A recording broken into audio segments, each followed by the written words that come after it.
And what a pleasure to be in this beautiful... Actually, I was going to say a pleasure to be in Quebec City. What a relief. After Trudeau wiped it off your passports, what a relief to find it in real life as handsome and as solid as ever behind its high stone walls. Who would want to efface the images of your history from your passports? See, who would want to replace the pictures that tell your story with generic shapes and patterns that could have come from anywhere? Canadians are not a random set of individuals who happen to qualify for the same passport. Canadians are a nation.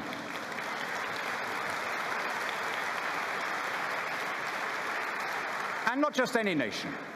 A nation that is a byword for decency and dependability and democracy and determination. A nation bound together by shared stories, shared dreams. Look, if it were only the passports, I wouldn't have mentioned it. But somehow that change seems symbolic of what has been happening here these past 8 years. In 2015, Trudeau declared, "There's no core identity, no mainstream in Canada."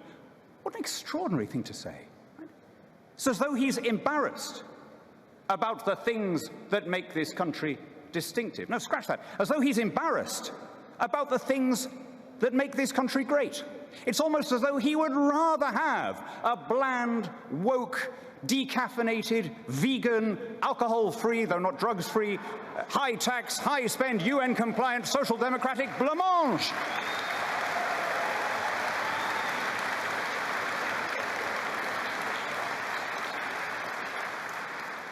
So this is the guy who says in the New York Times, like where else, obviously, in the New York Times. This is the guy who says in the New York Times, Canada is post-national. Just think for a second about what that means, right? Not a nation at all. A government with some citizens attached.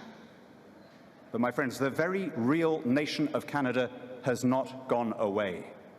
The nation shaped by pioneers who settled empty snowscapes fueled only by dreams of liberty. The nation that attracted millions of people here from every continent, from every archipelago, because they wanted the space to be themselves. The nation whose leaders used to think of themselves as servants and not as rulers.